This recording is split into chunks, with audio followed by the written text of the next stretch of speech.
Actually এখানে এই লোকটাকে সাদা পাঞ্জাবিওয়ালা লোকটা হেলমেট দিয়ে বাড়ি দিয়ে হচ্ছে মাথা ফাটায় ফেলছে।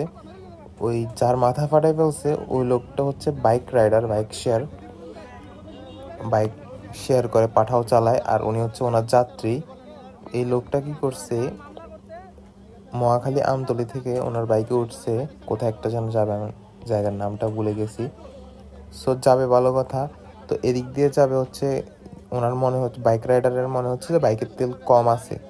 সো এই জন্য হচ্ছে এখানে পেট্রোল পাম্পের সামনে দাঁড়াইয়া তেল নেওয়ার জন্য ডুববে। ওই সময় ওই লোকটা হচ্ছে ক্ষিপ্ত হয়ে গেছে যে এই বেটা তোর এরকম তেল নেওয়ার আর সময় পাস না, এই সে হাবি জাবি খারাপ ব্যবহার করতেছে। তো বাইক রাইডার বলতেছে যে আপনি হচ্ছে আমার বাইকে যেতে হবে না, আপনি চলে যান, আপনার মতো করে চলে যান, আমি আপনাকে নিব না। সো এই কথা বলাতে ওই লোক সাদা পাঞ্জাবি পরার লোকটা কি করছে, ওনাকে হেলমেট দিয়ে বাড়ি দিছে। আর বাড়ি দেওয়ার সময় হয়তো একটু পরে দস্তাদস্তি হয়েছে দুজনের মধ্যে, একটু দেখতেই পাচ্ছেন, আপনাকে মাথা দেখালাম কীভাবে ফেটে গেছে। সো পরে আমি এদিক দিয়ে যাচ্ছিলাম মহাখালী থেকে বাসায়। সো যাওয়ার পথে এরকম দেখে, প্রথমে এত মানুষ ছিল না, 5-6 জন মানুষ ছিল, আর এই বাইক রাইডার আর হচ্ছে যে যাত্রী উনি ছিল। তো পরে আমি কি করলাম, ওইখানে সাথেই পুলিশ বক্স আছে, পুলিশ বক্সে গেলাম। তো ওইখানে আবার আরেকটা কাহিনী হয়ে গেছে। ওইখানে পুলিশ বক্সের লোক বলতেছে যে এই জায়গাটা আমাদের আন্ডারে পড়ে না, ওনারা কিন্তু ব্রিজের নিচে যে পুলিশ বক্স, ওইখানে ব্রিজের রাস্তার মাঝখানে আছে, ওনারা বলতেছে এটা আমাদের আন্ডারে পড়ে না। তাহলে তুই শালার পুত, তোরা এখানে বসে আছিস কেন? এটা তেজগাঁও, হ্যাঁ, ওনারা বলে ওনারা তেজগাঁওর আন্ডারে না, ওনারা কাপরুলের লোক, তো এখানে ওনারা এটার মধ্যে দেখতে পারবে না। তুই তেজগাঁওর আন্ডারে কেন বসে আছিস? শালার পুত, বাংলাদেশের সবকিছু ঠিক হলে পুলিশগুলার আরো কেলানো উচিত। পরে এই সার্জেন্ট বাইকে আমি ডাক দিলাম, উনি যথেষ্ট মানে ভালো আছে মোটামুটি। তো ওনাকে ডাক দেওয়ার পরে উনি বললো এটা তো আমাদের ক্রাইম রিপোর্টের দায়িত্ব। তো বললো যে ওইখানে থানার গাড়ি আছে, ওইখানে যান। তো ওইদিকে থানার গাড়ির জন্য গেলাম, পাইলাম না। পরে উনি আসছে, আইসা এখানে এটা সমাধান করে দেওয়ার চেষ্টা করছে। তারপর ওই লোকটা এত গাত্তারা, উনি মানে কথা মানতেই চাচ্ছে না, উনি দেখতে পাচ্ছেন তর্ক করতেছে। আর যে বাইক রাইডার উনি কিন্তু চুপচাপ দাঁড়ায় আছে, আপনারা খেয়াল করলে দেখতে পারেন, কোনো কথাই বলতেছে না। ওনাকে জিজ্ঞেস করেছে আপনি কি করছেন, উনি বলতেছে যে পুলিশ বাইকে বলতেছে যে আপনি যেটা ভালো মনে করেন ওইটাই হবে। সো এতটুকুই, এখানেই এই সমস্যাটাই হয়েছিল। আমি বাসায় যাচ্ছিলাম ওই সময়, দেখে পরে আমি এখানে দাঁড়াইলাম, তার পুলিশ বাইকে নিয়ে আসলাম। যে জনগণ প্রত্যেকটা কিন্তু ওই সাদা পাঞ্জাবি পরা ওনার উপর ক্ষিপ্ত। কারণ উনি এখানে তেল নিতেই পারে, তেল শেষ হয়ে যেতেই পারে, তেল নিবে না, এই জন্য কি ওনারে এরকম বাজে ব্যবহার করতে হবে? বাজে ব্যবহার করছে। পরে উনি হচ্ছে বলছে যে আপনি আমার বাইক থেকে নেমে যান, আপনাকে আমি নিব না। সো এরপরে হচ্ছে বাড়িটা দিল, মারামারি হইলো আর কি। যাই হোক, আপনারা ধীরে সুস্থে সাবধানে গাড়ি চালাবেন এবং মাথা সবসময় ঠান্ডা রাখবেন। একটা প্রবাদ আছে যে জিতে গেলেন তো হেরে গেলেন, তো সেম কাহিনীটা এখানে, রেগে গেলেন তো হেরে গেলেন, এরকম একটা প্রবাদ আছে।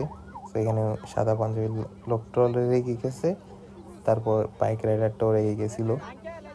তো রেগে বলছিল যে আমার বাইক আপনাকে নেব না। তো বলছে ঠিক আছে। আর ওনার বিহেভিয়ারও এত একটু ভালো না, পাঞ্জাবি পরা মানুষ, বলেন নামাজে পড়ে দাঁড়িয়ে আছে। তো এরকম মানুষের এরকম ভাষা ব্যবহার হইতে পারে না। যাই হোক, আর ওনার গায়ে যে রক্ত দেখতেছেন এগুলো বাইক রাইডারেরই রক্ত। তো আজকের ভিডিও এই পর্যন্ত, সবাইকে ধন্যবাদ। একটা কথা বলতে ভুলে গেছি, লাস্টে উনি হচ্ছে ওনাকে ওই পাশে গিয়ে আরেকজনের মাধ্যমে 200 টাকা দিয়ে গেছে। এইখানে এত বড় একটা ক্ষতি করে মাত্র 200 টাকা দিয়ে গেছে। আমরা সবাই বলতেছিলাম যে ওনাকে আপনি মেডিকেলে নিয়ে যান বা একটা ফার্মেসিতে নিয়ে যান, গিয়ে যেই খরচটা হয় ওইটা আপনি দিয়ে দেন, ওনাকে বেশিও দিতে হবে না, কমও দিতে হবে না, আপনি যেই খরচটা হয় ওই খরচটা আপনি দিয়ে দেন। এখানে 200 টাকা দিয়ে গেছে, সামান্য কি বলবো, এখানে এত বড় ক্ষত হয়ে গেছে, এখানে 200 টাকা দিয়ে কিছু হবে? ফার্মেসিতে গেলেও ওনার মিনিমাম 1000 টাকা যাবে, আর হসপিটালে নিয়ে গেলে তো কোনো কথাই নেই। যাই হোক, সবাই ভালো থাকবেন, সুস্থ থাকবেন, আল্লাহ হাফেজ।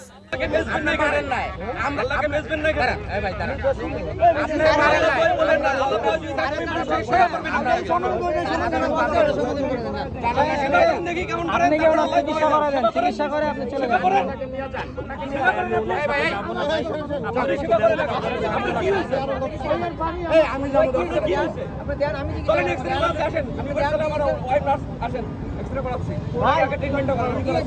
আচ্ছা ভাই দাঁড়ান, এটা সমাধান হোক, বেশি আর কথা বাড়ায়েন না, এখন চিকিৎসা করা দিক। কথা বললে কথা এখানে ওনারা, আমি প্রথমে শুরুতে আইসাই বলছি যে ওনার ট্রিটমেন্টটা এখানে শেষ। হ্যাঁ, মাংস উঠে গেছে তো আমি দেখছি, টিস্যু দিয়ে মুছছে ওই সময় দেখছি।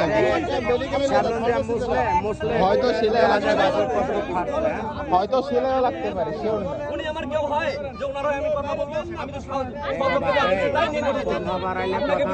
আঙ্কেল চলেন। আরে বাবা 200-300 টাকার মামলা আপনি এটা নিয়ে কেন বাড়াইতেছেন?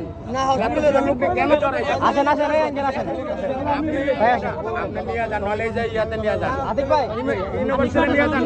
না, এটা আমার মনে হয় না 200 টাকা থাকবে ওনার চিকিৎসার খরচ।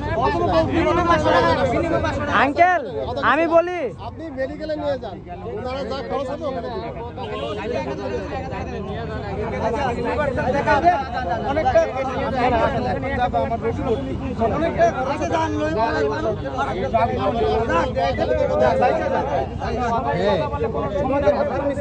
মেডিকেলে গেলে বেশি টাকা লাগবে, এখানে ফার্মেসি আছে, এখানে ফার্মেসিতে কম টাকায় ওষুধ টষুধ যা লাগে দিয়ে দিবে।